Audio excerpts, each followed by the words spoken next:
Look at yourself, man. Look at yourself. What am I going to do today to change what I see in this mirror? I'm trying to find more of myself. And the only way I can find more is to silence the world out as much as I can, because it's getting busier every day. It's getting faster. I put my phone away and I go dark. I go dark a lot, and it's because I have to find out. I'm on a journey of life, and we all have a different journey. I like to take this 4-lane highway, the easy highway. We all love that 4-lane highway. We always step over the shovel. That shovel, I made my own path. But going through this path of life, this journey over here that you make yourself, that's incredibly difficult, and we're afraid. It's easier to accept the fact that I'm just not good enough. You have to go into those dark chambers that we often shut off, and you got to open them up. Fail, and you're going to be in your head. You're going to be saying, I'm not good enough. And it's how you get through that. It's how you get through that on a daily basis, when that thing is saying, man, I'm 43, I've done so much. You start to become civilized. The refrigerator gets full. You start making money, and you start, I'm not getting cold anymore. I'm retired. At 40, people shouldn't be playing basketball or football. Or at 43, I'm still putting 100-mile weeks, still doing thousands of pull-ups, thousands of push-ups, because I'm not allowing myself to become civilized. The worst thing that can happen to a man is become civilized. You want to be uncommon amongst uncommon people, period.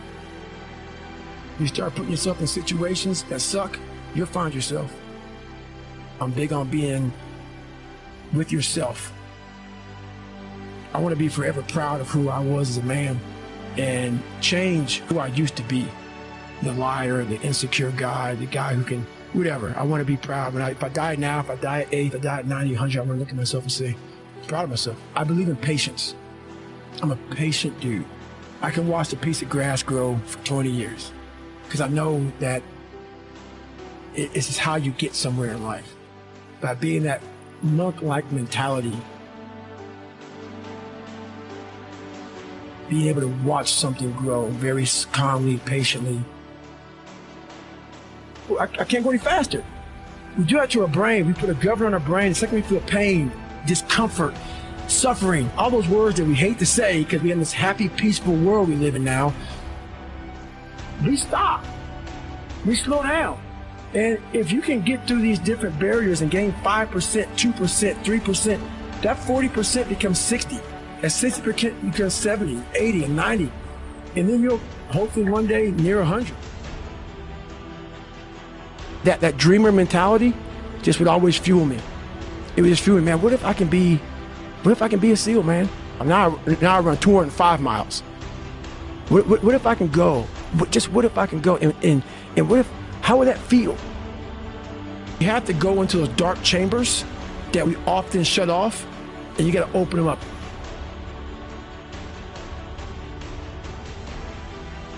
Be the hero of your own movie. If your life was a movie and it started now, forget about whatever financial disasters you've had, personal failures, relationship failures. What would the hero of your life's movie do right now? Do that. Do those things. We define ourselves far too often by our past failures. We look at our past and we say, well, that's me. That's not you. You are this person right now. You're the person who's learned from those failures, and you can choose to be the hero of your own movie right now. Write down your goals. Write down things you want to improve. Write down things you won't tolerate from yourself. Write down things that you've done in the past you never want to see yourself do again. And go forth from here as the hero of your own movie. Build momentum. Build confidence and momentum with each good decision that you make from here on out. You can do it. Anyone can do it.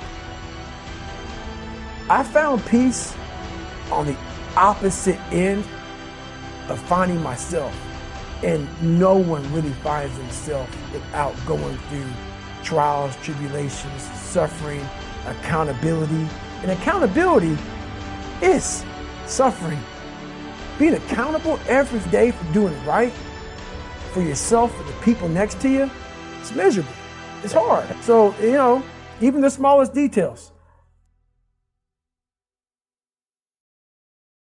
I'm going to just make an addition to the thinking part. Mind, brain, body. The most primitive organism on the planet are bacteria and cells like amoeba. An amoeba has all of the functions that you have. An amoeba has a respiration, digestion, nervous system, reproduction system. An amoeba even has an immune system. So single cells are like miniature people. And in the world of an amoeba, the amoeba has to live in the world. It has to read what's going on. Is this a good place to go? Is there food here, or is there something scary? So the amoeba doesn't bounce. It moves in the direction to give life. So it has to read the environment and adjust the biology. Cells created us. We were made by the intelligence of cells. Every one of us is made out of about 50 trillion cells. A human body is a community of cells. The community of cells create the nervous system. The nervous system is to read the big environment and then send the signals to the cells to tell them what to do. So the reality is, your cells do not see the real environment we're living in. They see your interpretation, your thought about that environment. Is this a safe environment? Then 50 trillion cells say, good, I'm very happy, I'm in a very safe environment. But if you have a picture of fear, then you're sending a signal to the cells to get ready for protection and get ready for fight or flight. So the function of the mind, brain, body in the other level than what Sadhviji has just said is, how do I coordinate the community of my cells? Should my cells be healthy? Should they be afraid? Should they be in love? Why? Because their expression is our expression. So if I send them messages of fear and concern, then they are like inside getting very nervous about what to do. And fear and love are the opposite behaviors in a cell. Love, open, take in the love and bring it in and grow. Love is a nutrient. Fear, shut down, close off, get in protection. And I say, well, you can't be in love and in fear at the same time, because love is open and fear is closed. So our mind, brain, body relationship, in addition to all the wonderful spiritual aspects that Sadhviji is talking about, has a mechanical role. What should my cells be doing? They cannot see what's going on, but they're going to have to move the community from here to there. And so they need to organize their behavior to make my behavior. So all of a sudden, your thoughts are not just contained in your head. Your thoughts are changed by the brain into information that then goes to 50 trillion cells and tells them what's going on. And the problem in our world today is fear. Will I have enough? Will I have food? Will I have health care? Am I safe in my world? And I say, this closes the cells down, because fear means protect yourself.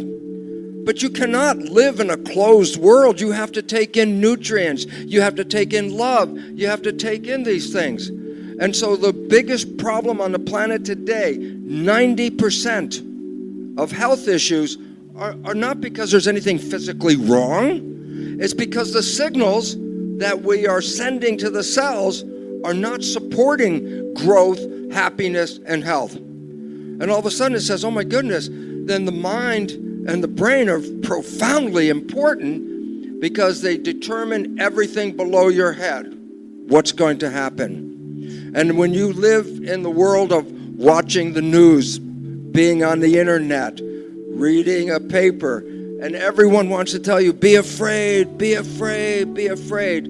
That is what has caused the healthcare crisis on this planet. And when you can let go of those messages, then you can send messages of love, health, and harmony. And I know this in my own life, because as I said, once I started to recognize, why should I be afraid? I'm creating. If I'm going to create, then why would I create their story? I want to create my story. That means we have to have control over the mind. Control over the mind? Here you are. Yoga is control over your mind. Don't let your mind run away with other people's stories. You have to create your own. We have to let go of the belief that other people tell us this is a scary world, a threatening world. It is only scary when we believe it is scary. You change your belief, you change your life. Meditation is the biggest gift that I can give anyone. And I would say more than anything, it is whatever reason for success I've had. Because it allows one, back to the 2 U's, I'll clarify. What I mean is that in your mind, we think, what do you want? And the reality is, when you look at the neuroscience and psychology, that there are different parts of your brain that want different things. And so, in the simplest sense, there is the logical part of your brain that you're conscious of, it's called the conscious, and you think you're being logical and you want to make those decisions. And then there's the subliminal, below the limbic system, part of the brain, which is the emotional, and it's not as conscious to you, but it has more of an influence on you than really the logical one. And so they're not aligned. And so when you're experiencing that pain, or let's say the ego, right, there were 2 main things. You got an ego barrier and a blind spot barrier.